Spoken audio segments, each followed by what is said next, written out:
Happy New Year and welcome to the year 2025. In this video, I want to talk about my 2024 fitness and running recap along with my Strava Year in Sport. And they also posted some pretty funny posts on Instagram where they used like the Spotify Wrapped for 2024 but put like Strava Sport comedy lines. So it was like, oh, you forgot to pause your watch, top chafing spots, you're like the number 1% most sweatiest person in the state of Florida. So things like that. That was a pretty funny Instagram post I wanted to point attention to. Bravo, Strava social media team. And then for my, I'll also talk about my 2025 fitness and running goals. But for 2024, this was a blockbuster running year for me. It's where I set multiple PRs. My brother still has me beat in the 400 meter. But outside of that, I broke through basically all of my senior year high school cross country results and set new barriers that I never even thought I would ever reach back then. But for my Strava Year in Sport, it first talks about my sub 3 hour marathon, which was the biggest achievement I would think in last year for me. And then it talks about all the mileage and minutes and just time that went into my running, but also weight training. I've really got into weight training last year. I started lifting with my legs for the first time. Before in 2023, I would only do like upper body and just do arms and chest and back. But now I'm actually caring about my legs, which is the more important facet to weight training when it comes to running. So I'm getting that done now. And then obviously I ran in Tallahassee, which is my college city, and in Miami a bit too. And the Strava Year in Sport, I thought it was a nice recap. I know a lot of people were disappointed by the Spotify Wrapped, but the Year in Sport was pretty good and did its job. And things that weren't surprising to me at all was like 7 a.m. to 8 a.m. being my most active time. I really prefer morning lifts and running compared to afternoon or evening. I just love to get it out of the way as soon as possible, right when I wake up. And 7 a.m., yeah, normally my wake up time, so that makes entire sense. And then like the average duration is like 49 minutes, and 8 miles, which is like my most basic run that I do. I think I'd probably hit 8 miles more than any other round number in 2024 and probably in the future, because it's just such a good running distance. Because if you do it at 8-minute pace, it takes you about 64 minutes, which is basically an hour. So that's just over the 49-minute mark, but then most of my lifts are like just under that. So that's why it averages to that 49 minutes of an average. And then just talking about myself, getting away from the year in sport, I ran 2,600 miles. So that is this number in miles per week. That is a lot of miles. It's the most miles I've ever done in a year. My previous record was 1,700 miles. And a part of that was the build up for the sub 3 hour marathon, which I did earlier in 2024. But I went from completing 0 marathons entering 2024 to leaving 2024 having done 2 marathons. And that took a whole lot of mileage, time, and effort. And I think that has generated some life goals, which I'll probably talk about in the future. But I'm definitely going to do more marathons. I mean, it's just such a perfect race because it's just long enough that you can't just walk into a marathon and expect to do well. You have to prepare for it. And it also involves speed, because ultras, they're super cool, but they're more of just a duration-based thing, not really a duration/speed. Where marathon, really, you got to tick up your speed if you want to have some good times, which I want to aim for in the future. So for 2024, I only did 4 races, and I don't know if I should include the only word there, because 4 races is a good amount. It's 1 every 3 months. I did 2 marathons and 2 5Ks. So going into the year, my 5K PR was 18:33, which I set back in high school. I broke that with like a low 18s, and then I broke that again like 2 months later with a 17:26. That race I was going for like a 17:45, so the fact that I did 17:26 was a little bit faster than even I expected, and the marathon equivalent for that is 2:46. So I'm not in that shape right now to do that 17:26 5K or a 2:46 marathon, but it shows that my body is capable of that in the future.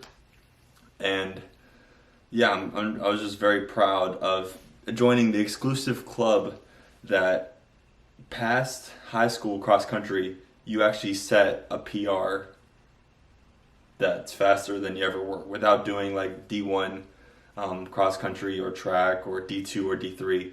Just on your own without a coach, you are better than your high school self, which obviously makes sense if you continue running because you can improve for like 10 to 15 years with running.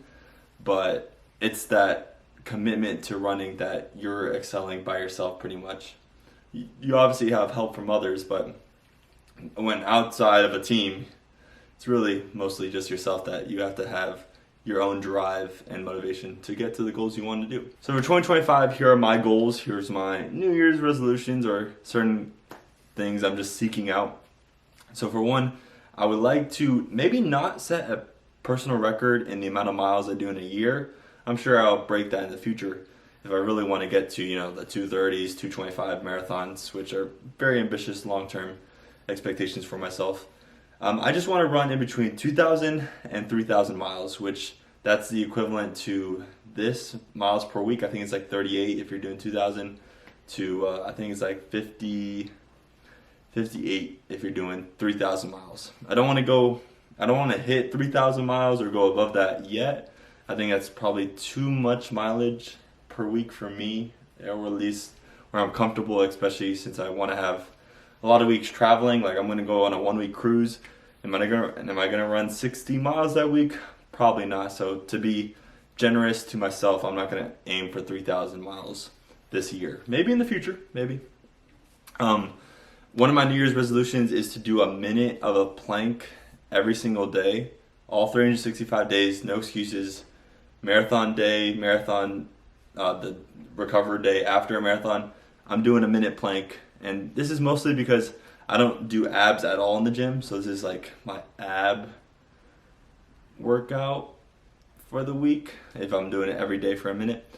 So it should help me benefit slightly in running, slightly at the gym, doing like pull-ups and ab involved exercises like that. But that's like my main New Year's resolution is the minute plank, and I got that from Rick Kelsey from the running channel. He does that every day, so I'm like, I could spend a minute doing this one thing. One goal for 2025 is that I want to do a race that's mostly towards fun. Like I did Hawaii last year. That was like mostly just a destination fun marathon, but I was definitely redlining towards the back half of that one. For this year, I want to do at least one that's like not redlining a race, one that's more casual. Maybe do my first ever turkey trot, do another December type 5K that's local to my community, or do just a random 5K on a Saturday just for fun. Just to do it with someone else or just do it for myself. Do some races that aren't just entirely race effort, but then have some race efforts in between, because I'll talk about that now. I do want to get a BQ, a Boston qualifying time, this year in 2025. This one is the most ambitious goals I'm probably saying right now in this video. I'm probably gonna have to run like a 250 flat if I want to make this possible. It's reasonable. I could get there with a PR of 257. It's not that much of a reach, but it will take training. And will I do it on my Tally marathon race February 2nd? I'm gonna go for it. If I die out there or if I just collapse on mile 14 because my mile paces were too ambitious, I'm just gonna have to accept that and then move on and try and aim for a different race for that BQ. But I have until September of 2025 to get that BQ for the spring Boston Marathon in 2026. So that is one of my most ambitious goals. I also want to hit a 225 pound 1 rep maximum for bench press. I'm like almost there. Heavy has me at an estimate of like 205, 210 pounds. So I'm like really close to that. So I think I could possibly do that by the end of like this college semester, which is my last undergrad college semester. So I'll definitely make use of the university's gym.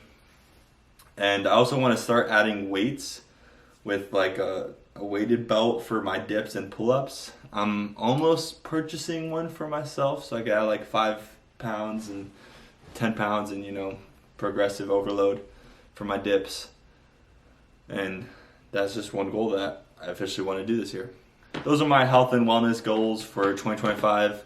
I definitely have more bigger, grander goals of like graduating college, probably reading more books, still uploading YouTube videos. But these are all things that I'm maintaining and not really just uprooting a part of my life. These are just really just ingrained in my lifestyle at this point. But that's all I want to say for my 2024 recap for running, and now my 2025 that's oncoming.